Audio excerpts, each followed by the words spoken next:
ابتدا کے اندر آپ کیا سمجھتے ہیں؟ کیونکہ عمومی طور پر ہم دیکھا جاتا ہے کہ پاکستان کے اندر جو اسٹوڈنٹس ہوتے ہیں وہ یہاں پر تعلیم حاصل کرنے کے لیے آنا تو چاہتے ہیں، لیکن ان کو آئیڈیا نہیں ہوتا کہ وہ کیا پروسیس اختیار کریں، اور اسپیشلی جب تعلیم کے لیے آنا ہے، اپنے ہائر ایجوکیشن کے لیے آنا ہے، تو اس کے لیے جو میکسیمم جو شرح ہے، جو نمبروں کی شرح ہے، وہ کیا ہونی چاہیے؟ ہمیں ذرا پورا یہ پروسیس ذرا تفصیل سے بتائیں کہ وہ کیسے کیسے اسٹوڈنٹس وہ گائیڈ لائن لیں۔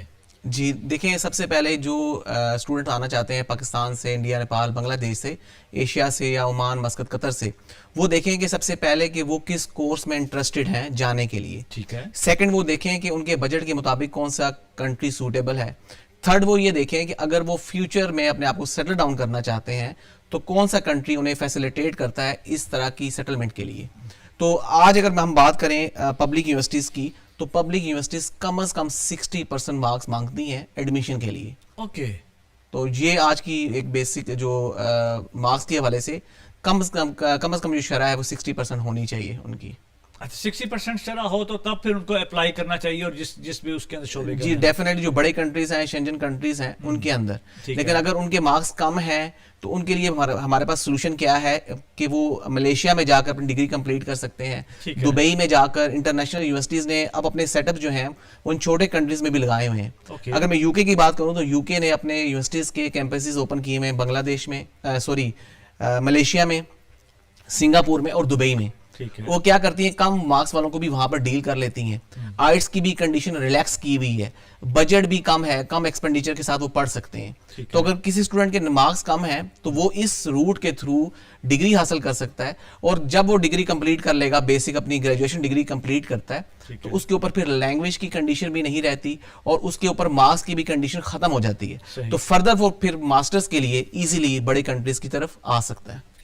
ہمارا صاحب مجھے یہ بھی بتائیے، کیونکہ اوبیسلی جب آپ نے کہا، اس میں سے ایک پوائنٹ یہ آیا، آپ نے کہا جی کہ لینگویج کی جو کنڈیشن ہے وہ نہیں رہتی۔ انگریزی پوری دنیا کے اندر بولی جاتی ہے، سمجھی جاتی ہے اور پڑھی جاتی ہے۔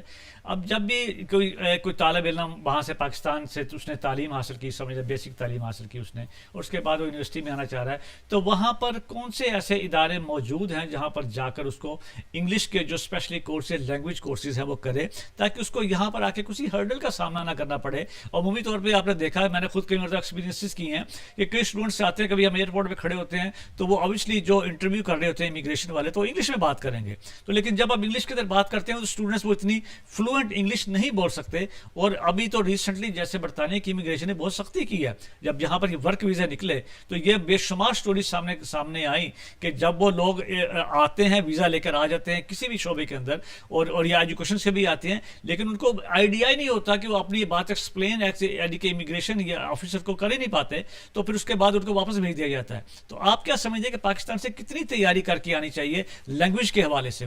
جی لینگویج کے حوالے سے اگر میں بات کروں تو انٹرنیشنل یونیورسٹیز جو ہیں وہ آئٹس کو کنسیڈر کرتی ہیں۔ ٹھیک ہے۔ International English language testing system right. England کے اندر یہ رائج ہے، اس کے علاوہ آسٹریلیا میں رائج ہے، اور ان کی اپنی اوارڈنگ باڈیز ہیں۔ AEO جو ہے وہ آسٹریلیا کا جو ہے ادارہ ہے جو اس کا سرٹیفکیٹ دیتا ہے۔ اس کے علاوہ برٹش کونسل ہے جو اس کا سرٹیفکیٹ آفر کرتا ہے۔ PTE لینگویج کورس ہے۔ اس طرح بے شمار اور لینگویجز کورسز ہیں جو اسٹوڈنٹ کو درکار ہوتے ہیں ایڈمیشن کے لیے۔ لیکن آج کل کی اگر ہم بات کریں تو آج کل یونیورسٹیز جو ہیں وہ ڈیفینیٹلی پہلے سے اسیس کر لیتی ہیں تھرو لینگویج ٹیسٹ کے۔ صحیح۔ تو آج کل ایسی کنڈیشن دیکھنے میں نہیں آئی، لیکن بالکل آپ نے ٹھیک کہا، ماضی میں ایسی چیزیں دیکھنے میں آئی ہیں کہ لوگ انٹرویو کے لیے جب آتے ہیں ایئرپورٹ پر وہ بات نہیں کر سکتے، تو ڈیفینیٹلی ان کو کیا اس وقت کنڈیشن کیا تھی ایڈمیشنز کی، ڈیفرنٹ تھی۔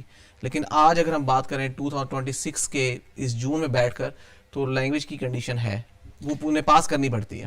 اور جب وہ یہاں پہ آ جاتے ہیں، پہلے تو یہاں پر حکومت برطانیہ کم از کم بات کرتا ہوں تو وہ 20 آورز الاؤ کرتی تھی اسٹوڈنٹس کو کام کرنے کے لیے۔ لیکن اگر دیکھا جائے، جنرلی دیکھا جائے، کیونکہ یہ ماضی میں یہ بہت زیادہ ایک یہ مسئلہ ابھر کر سامنے آیا کہ وہ جب لوگ بچے آ جاتے ہیں یہاں پر، اوبیسلی وہ پاکستان میں سے ان کے پیرنٹس جو ہے وہ ساری جائیدادیں فروخت کر کے بہت پیسے انویسٹمنٹ کر کے یہاں پر بھیجتے ہیں، اسی لحاظ پہ کہ بچہ جائے گا، جا کے تعلیم حاصل کر لے گا، لیکن تعلیم حاصل کرنے کے بعد وہاں پہ اپنا وہ جو کم از کم جو فیسز ہیں وہ خود سے کر پائے گا۔ لیکن 20 آورز کے اندر وہ فیسز بھی کور نہیں ہوتی، تو انہیں بہت مشکلات کا سامنا کرنا پڑتا ہے۔ آپ کیسے دیکھتے ہیں یہ سارے منظر نامے کو؟ اور بالخصوص اب اگر میں مانچسٹر کی بات کروں تو مانچسٹر کے اندر جو گھروں کے کرائے ہیں آپ دیکھ سکتے ہیں وہ کس قدر آپ ہو چکے ہیں۔ मतलब 600 पाउंड का एक घर का कमरे का किराया है यहाँ पे, तो एक स्टूडेंट्स के लिए ये अफोर्ड करना बहुत मुश्किल हो जाता है। जी, बहुत अच्छा सवाल आपने हाईलाइट किया है जाज भाई, कि सबसे पहली कंडीशन ये है कि अगर आप अपने बच्चों को भेजना चाहते हैं यूके में फर्दर एजुकेशन के लिए, तो मैं एडवाइस करूँगा उनके पेरेंट्स को और स्टूडेंट्स को कि वो कम अज़ कम ग्रेजुएशन कंप्लीट करके आएँ। क्योंकि उसका एडवांटेज ये है कि यूके कैसे अपने आप को मार्केट करता है इस स्टूडेंट कंसल्टेंसी की इंडस्ट्री में, कि यूके 1 ईयर का मास्टर डिग्री प्रोग्राम ऑफर करता है, जबकि दुनिया की दूसरी कंट्रीज जो यूरोपियन कंट्रीज हैं, शेंजन कंट्रीज हैं, वहाँ पर 1.5 से 2 साल का ये मास्टर प्रोग्राम है। तो यूके क्या कहता है कि एक आपकी पर एनम की फी बच जाती है दूसरे compare to other countries. Second ये है कि आपको फौरन मौका मिल जाता है कि आप प्रैक्टिकली फील्ड में जाकर अपने आप को एक्सपीरियंस कर सकें, अपना नॉलेज हासिल कर सकें और काम कर सकें। ठीक है। इसके साथ बड़ा पॉइंट ये है यूके में, अगर स्टूडेंट मास्टर्स प्रोग्राम के लिए आता है तो उसके पास जो है 24 मंथ्स का 2 इयर्स का पोस्ट स्टडी वर्क होता है, तो इजीली वो अपना काम कर सकता है। लेकिन एक मैं जरूर नसीहत करना चाहूंगा उन स्टूडेंट्स को, पेरेंट्स को, कि यूके में आने से पहले वो अपनी प्रोफेशनल जॉब की सर्च करना शुरू कर दें। ठीक है। ब्रिटिश काउंसिल ने यूके की मुख्तलिफ गवर्नमेंट की साइट्स के ऊपर ये तमाम इंफॉर्मेशन मौजूद है, तो स्टूडेंट या पेरेंट्स बच्चों को इसलिए ना भेजें कि वो यहाँ आकर कमाएंगे या इजीली सेटल हो जाएंगे। अब डेफिनेटली आपने बिल्कुल अच्छा पॉइंट हाईलाइट किया कि आज हालात डिफरेंट हैं। बिल्कुल, ये बरतानिया, ये पहले जैसा बरतानिया नहीं है। अब डेफिनेटली यहाँ के लोकल लोगों को भी मसाइल है, जॉब के हवाले से, हाउसिंग के हवाले से, चीज़ों के हवाले से, मुख्तलिफ फाइनेंशियल उनको भी क्राइसिस हैं। तो अब जो स्टूडेंट आएंगे और अपनी फील्ड में जॉब के लिए डे 1 से एफर्ट करेंगे तो उनके लिए बड़ी आसानी हो जाएगी और वो अपने आप को इजीली सेटल कर सकते हैं। लेकिन मैं ये मना करूंगा उन तमाम स्टूडेंट्स को कि जो स्टूडेंट अपनी मास्टर्स के लिए भी आते हैं लेकिन कंसल्टेंट उन्हें मिस गाइड करता है, वो कहता है जी आप सिर्फ 4000 जमा करवा दें, 3500 पाउंड जमा करवा दें, बाकी वहां जाकर आप कमा कर दे दें, तो ये बहुत मुश्किल है। कम अज कम पेरेंट्स को 1 ईयर की फी या कम अज कम 8 माह की फी जो है वो स्टूडेंट को देनी चाहिए। फिर स्टूडेंट आके इजीली अपनी एजुकेशन कर लेता है। वरना देखने में ये आया है कि ऐसे स्टूडेंट्स जो कि कंसल्टेंट ने मिस गाइड किया, उन्हें लेस फी जमा करवाई है 3500 या 4000, उससे प्रॉब्लम क्या हुआ है, बच्चे आए हैं तो यूनिवर्सिटी ने प्रेशर बिल्ड करना शुरू किया उन बच्चों के ऊपर कि आप अपनी ट्यूशन फी जमा करवाएं।